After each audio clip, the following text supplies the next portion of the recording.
자, 오늘은 사과가 제철이지만 이번엔 사과 주스를 이용한 비교적 쉬운 사과 와인 만들기입니다. 주스는 가능한 첨가물이 포함되지 않는 농축이 아닌 착즙 주스를 사용하시는 걸 권장드립니다. 양조에 사용되는 모든 도구들은 철저한 세척과 소독 과정을 거쳐야 합니다. 저는 전날에 세척 후 살균을 위해 스타산이석액을 뿌려준 뒤 사용 직전에 소독용 에탄올로 한 번 더 소독을 해주는 편입니다. 목표로 하는 결과값과 투여되는 재료에 따른 예상부터 해보죠. 포도로 와인 양조를 하는 경우 스파클링 와인은 17에서 18브릭스, 화이트 와인과 레드 와인은 각각 20에서 24브릭스, 22에서 26브릭스를 기준으로 발효를 한다고 합니다. 쉽게 생각하면 발효시 높은 당도는 높은 알코올 도수가 되지만 너무 높아질 경우 삼투압으로 인해 효모의 활동이 저해되고 발효가 힘들어집니다. 이번에는 포도 와인 양조를 참고해 24브릭스를 맞추고 해보겠습니다.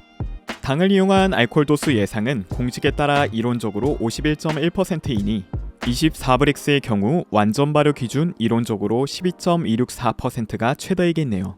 이건 마지막에 측정을 통해서 비교해보겠습니다. 제가 사용할 커클랜드 압착 사과 주스의 성분 표상 당도는 11%입니다. 식품 등의 표시 기준 별지 1, 1호, 아목, 방가루 4, 영양 성분 표시량과 실제 측정값의 허용오차 범위를 보시면 당류의 경우 표시량의 120% 미만, 당류가 포함되는 탄수화물의 경우 80% 이상으로 되어 있습니다. 표시된 영양 성분과 큰 차이가 없으니 당도계가 없으셔도 표시량을 기준으로 보당을 하시면 됩니다. 보당에 필요한 설탕 첨가량은 목표 당도에서 원액의 당도를 뺀 다음 원액의 양을 곱해준 뒤 100에서 목표 당도를 뺀 것으로 나눠주시면 됩니다. 아 맞다, 주스는 냉장 보관된 걸 사용하시면 온도가 너무 낮아서 안됩니다. 촬영을 한 11월 중순 기준 보일러를 틀지 않고 실내가 26도씨이니 실온 보관한 주스가 발효에 적절한 온도입니다. 실제 측정값은 12.7% 정도네요. 24브릭스를 맞추려면 공식에 따라 562g의 설탕이 더 필요하네요. 계량한 설탕은 주스와 잘 섞이도록 저어주시면 됩니다. 정확하게 맞아떨어지진 않지만 23.9% 정도면야 비슷하니 넘어갑시다. 다음으로 발효에 쓸 효모와 효모 영양제를 계량해주시면 되는데 사용량은 대부분 구매하신 사이트에 자세한 설명이 덧붙여져 있으니 참고하시면 됩니다. 제가 쓰는 효모의 경우 적정 사용량이 0.25에서 0.4g/리터이고 대략 4리터를 만들 예정이니 1.5g 정도 사용하겠습니다. 효모는 질소와 인이 충분하지 않으면 발효가 시작되지 않거나 멈추게 됩니다. 그리고 이 두 가지를 한 번에 공급해줄 수 있는 것이 제2인산 암모늄, 즉 효모 영양제로 불리는 것입니다. 사과 주스는 그렇게 필요성이 인식되진 않습니다만 그래도 최대한 성공률을 높이기 위해 사용해보겠습니다. 효모 사용량과 동량을 쓰면 된다고 판매처에 적혀 있으니 마찬가지로 1.5g을 사용하겠습니다. 계량해둔 효모는 제수화를 거친 후에 투여를 해주셔야 합니다. 여기서 말하는 제수화란 알맞은 양과 온도를 갖춘 물에 휴면 상태의 효모를 풀어서 다시 활성화시켜주는 과정입니다. 세포벽에 통과 물질을 조절할 능력이 없는 건조 상태의 효모를 제수화 과정 없이 사과 주스 위에 뿌리게 되면 삼투압의 영향으로 생존 가능 효모 숫자가 줄어들게 됩니다. 이시 1118 기준으로 사용량 10배 무게의 35에서 40도씨 물에 최소 20분 이상, 최대 45분 미만으로 해주시면 됩니다. 효모 제수화 시 물에 뿌린 직후 저어주면 세포막이 손상될 수 있으니 제수화 이후 조심스럽게 저어 뭉쳐진 곳을 풀어주고 사용하시면 됩니다. 원액과 제수화된 효모의 온도 차이가 10도씨를 초과해서는 안됩니다. 촬영을 하는 11월 중순 기준 실내가 26도씨이니 사과 주스를 실온에 두셨다면 온도 차이가 크지 않을 겁니다. 앞서 말씀드린 두 가지를 굳이 이렇게까지 해야 하나라고 생각이 드시는 분들은 편하신 대로 하셔도 괜찮습니다. 제수화나 효모 영양제는 결국 더 높은 성공 확률을 위해서니까요. 제수화가 진행되는 동안 뚜껑 조립도 해주고 효모 영양제부터 섞어두시면 됩니다.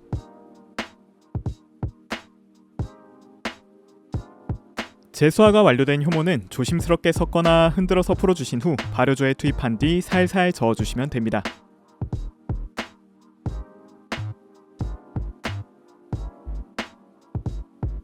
에어락을 뚜껑에 결합하고 닫아주신 뒤 정상 작동되도록 눈금까지 액체를 채워주시면 됩니다. 개인적으로는 만들어두신 스타산이석액을 채워주시는 걸 추천드립니다. 이제 발효 시작입니다. 발효 최적의 온도는 효모마다 다르고 제가 사용한 효모의 경우 15에서 25도씨이니 가능한 해당 온도를 유지해주겠습니다. 실내 온도가 낮거나 높을 경우 아이스팩, 흐르는 물, 담요, 스티로폼 박스 등을 상황에 맞게 이용해 주시면 됩니다. 발효조를 바닥에 두신다면 가능한 밑에 두꺼운 책을 받쳐 바닥에서 띄워주고 벽에서도 어느 정도 간격을 두어 바닥과 벽을 통해 직접적으로 온도의 영향을 받지 않게끔 해줍니다. 실내가 많이 덥거나 추워지지 않게 신경 써주시고 가능하시다면 설치용 온도계를 활용해 한 번씩 확인하시는 것도 좋겠네요. 만약 주스가 아닌 과일을 사용해 만드는 경우 떠오르는 고용물층을 일컫는 캡을 섞어주는 과정이 필요해서 좀 더 손이 가지만 저희는 주스를 활용하니 훨씬 편하게 할 수 있습니다. 발효를 끝내려는 14일 차이는 기포가 거의 올라오질 않네요. 벤토나이트의 경우 사용 반나절에서 하루 전에 사용량 20배의 50에서 60도씨 물에 풀어서 팽륜시킨 다음 죽과 같은 상태로 만들어 사용하셔야 합니다. 미리 준비를 해둬야 하니 4리터 정도 나올 것을 가정하고 4g 사용하겠습니다. 물에 엄청 안 풀릴 텐데 인내심을 가지고 섞어주시다 보면 언젠가 풀립니다.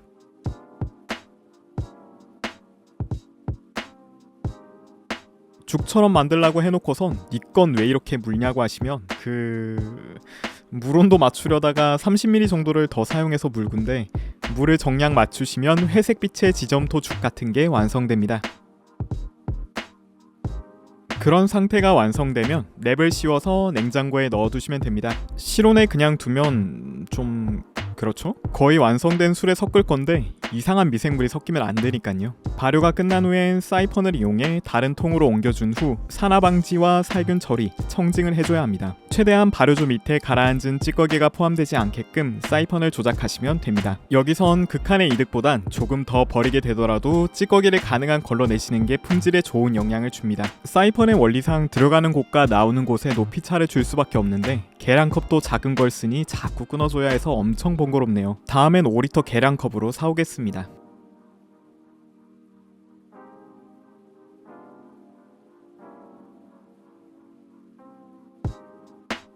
발효가 끝난 후 옮겨 담은 와인이 4리터, 3.95kg이네요. 물과 알코올의 밀도가 달라서 좀 더 차이가 날 거라 생각했는데 양조주는 알코올 함유량이 낮으니 그냥 무게만 측정하셔도 될 것 같습니다. 발효가 끝난 후 잔당도 측정해줍니다.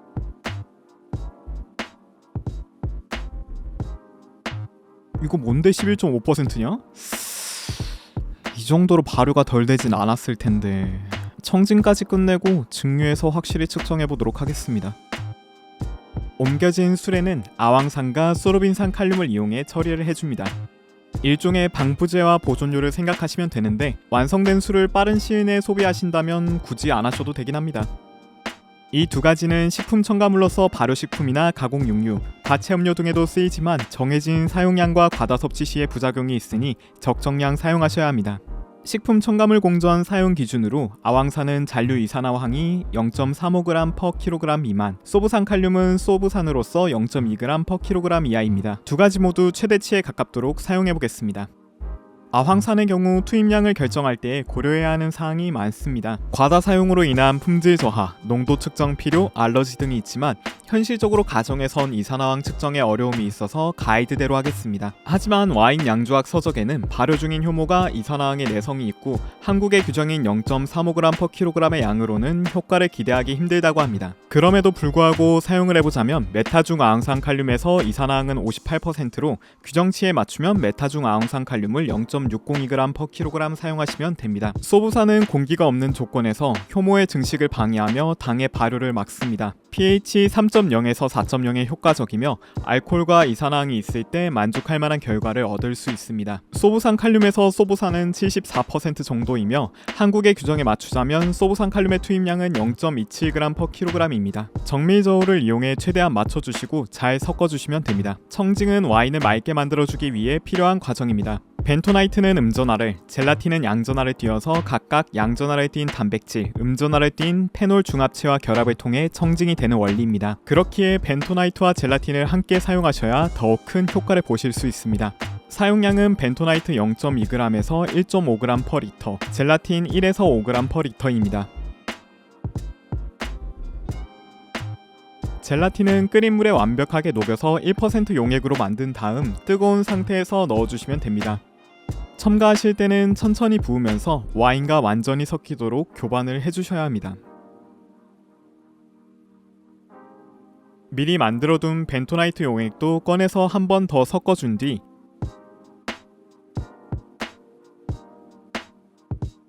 와인을 저어주면서 표면에 뿌려주고 덩어리가 형성되어 가라앉지 않게 주의하셔야 합니다. 청징은 한 주 정도 냉장고에서 진행하시면 됩니다. 낮은 온도에서는 응집된 물질의 떨어지는 속도와 맑아지는 상태가 좋아집니다. 별도의 청징제를 준비하지 못한 분들도 한 주 정도 냉장고에 넣어둔 후 보시면 꽤 차이가 날 정도로 맑아진 윗부분을 보실 수 있습니다. 청징이 끝나면 밑에 가라앉아 있는 침전물과 더 맑아진 와인을 통해 이전과 달라진 것을 확연히 구분하실 수 있을 겁니다. 발효 종료 때와 마찬가지로 사이펀을 이용해 맑은 부분만 다른 통으로 옮겨주거나 바로 병입을 하시면 됩니다. 저는 병입을 바로 하는 편인데 사용하실 병들은 전날 미리 세척과 소독을 제대로 해주셔야 합니다. 그리고 혹시 모를 약간의 이물질이라도 거르고자 하는 노파심에 커피 필터를 활용했는데 이런 짓 절대 하지 않는 걸 추천드립니다. 지금 보시는 영상은 배속 상태라서 비교적 빨라 보이지만 병입에만 1시간 조금 넘게 걸렸습니다. 들인 시간 대비 효율이 너무 안 좋아요. 차라리 냉장고에서 꺼내고 내려놓을 때 충격으로 섞이지 않게 주의하시고 사이펀을 더 세심하게 다루시는 게 낫습니다. 뚜껑을 제대로 닫고 열수축 캡으로 실링까지 해주면 완벽하게 끝입니다. 이번에는 좀 쌈뽕하게 해보려고 인조 코르크를 골랐는데 스크류 캡이 가격적인 측면과 안정성에서도 좋으니 도전하실 분들이라면 고민을 해보고 고르시면 될 것 같습니다. 저거 열수축 캡 드라이기로 하는데 손 뜨거워 죽겠습니다. 진짜 한쪽만 열이 가해지면 주름이 져서 돌려가며 해야 하는데 좋은 도구가 없으면 몸으로 어떻게든 때워야죠 뭐. 열수축 캡은 개당 가격이 30원 미치라서 택배비 생각하면 마음에 드시는 색으로 100개씩 구비해 두시는 것도 나쁘지 않을 듯 합니다. 이제 완성된 술의 알코올 도수와 당도, pH를 측정해 봅시다. 먼저 pH 측정을 해줍니다. 측정값은 4.1 정도네요. 구매하신 측정기의 오차 범위도 기재되어 있으니 감안하시면 됩니다. 제가 사용하는 제품은 플러스 마이너스 0.2 정도여서 3.9에서 4.3이 되네요. pH 측정값을 통해 발효 상태, 맛의 균형, 보존성, 색의 안정성, 황산화 방지 등에 대해 알 수 있는데 보통 3.2에서 3.6 정도를 말하는 경우가 많습니다. 그 기준으로 보자면 불안한 상태입니다. 두 번째로 당도 측정인데 잔당이 어느 정도인지와 그에 따른 와인의 유형, 발효 진행 정도를 알 수 있습니다. 측정값은 10.2%, 시작할 때 23.9%였으니 13.7%가 줄어들었고 그에 따른 예상 도수는 처음 말씀드렸던 51.1%에 대입한다면 7% 정도가 나와야겠네요. 물론 이론적인 거라 절대적인 것은 아니고 당도 또한 이러한 측정 방법으로는 오차가 있기에 가벼운 예상이라고 보시면 됩니다. 마지막으로 분별 증류 장치를 통해 증류 작업을 거쳐 최대한 정확한 값의 알코올 도수를 측정하겠습니다. 원래는 실린더를 쓰는데 이날따라 뭔 정신인지 비커를 들고 저러네요. 먼저 메스 실린더에 100ml 시료를 담아주시는데 수평인 곳에 놓고 시선과 액체의 눈금이 일직선이 되도록 하여 읽으시면 됩니다. 플라스크로 시료를 옮겨 담아주시고 실린더 벽면에 묻은 잔여물은 정제수를 30ml씩 2회에 걸쳐 헹궈내어 담아줍니다. 이어서 증류장치를 결합해주시고 냉각수는 아래에서 위로 올라가도록 세팅해줍니다.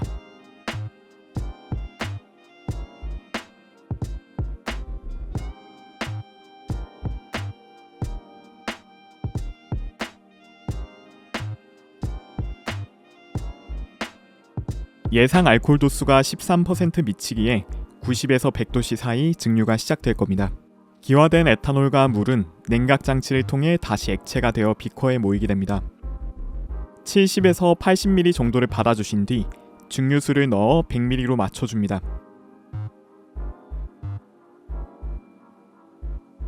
측정 시 기준 온도가 15도씨여서 냉장고를 이용해 최대한 맞춰주시고 그보다 온도가 높거나 낮을 경우 주정분 온도 환산표를 통해 측정값을 내시면 됩니다. 측정은 시료를 흔들어서 잘 섞어주시고 주정계를 적셔준 뒤 살짝 돌리고 눌러주시면 됩니다. 저는 14.7도씨에 9% 정도가 나왔으니 별도의 온도 보정 없이 그대로 보면 됩니다. 좀 더 세밀한 측정값을 원하신다면 제가 사용하는 0에서 50까지 측정되는 주정계가 아닌 10의 범위로 측정되는 0에서 10, 10에서 20 두 개를 사시면 되지만 개당 5만원 정도라 꽤 비쌉니다. 단양주 때와는 달리 이번에는 제대로 된 장식을 해보고자 시도해봤습니다. 사용 재료는 한지와 황막근, 화이트보드 마카, 테이프입니다.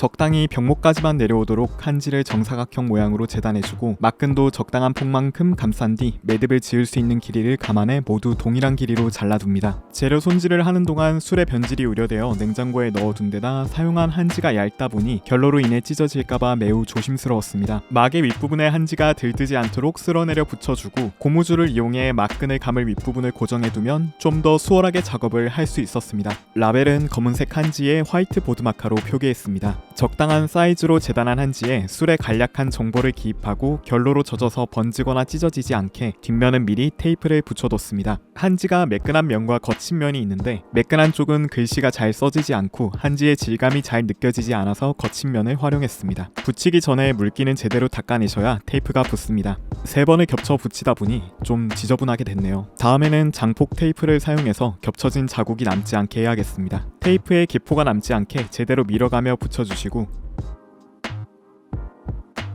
끝부분은 균일한 길이로 마무리되도록 커터칼로 조심스럽게 잘라내시면 됩니다.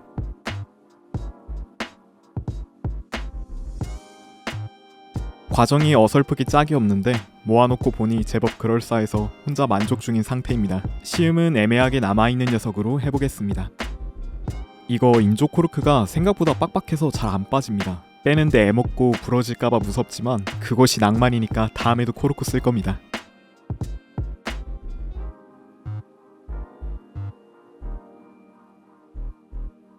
색은 매우 옅고 투명한 노란색이며 노지의 향이 그닥 강하게 느껴지진 않습니다. 약한 사과향이 조금 더 강한 효모치에 묻혀있으며 아주 약간의 시나몬 향도 느껴집니다. 팔레트에선 부드러운 질감의 적당한 단맛 이후 약간의 산미와 사과가 느껴지고 끝에 씁쓸함이 있습니다. 피니쉬에선 노즈의 효모치가 많이 사라지고 비교적 강하게 느껴지는 사과향이 여운을 줍니다. 확실히 주스의 안전성과 편의성은 우수하지만 향이나 맛의 측면에 있어서는 신선한 생과를 사용하는 것이 좋다는 것을 깨닫게 되네요. 지금까지 사과 주스로 와인 만들기였습니다. 영상 시청해주셔서 감사하고 마음에 드셨다면 구독 부탁드리겠습니다. 다음에 또 봐요.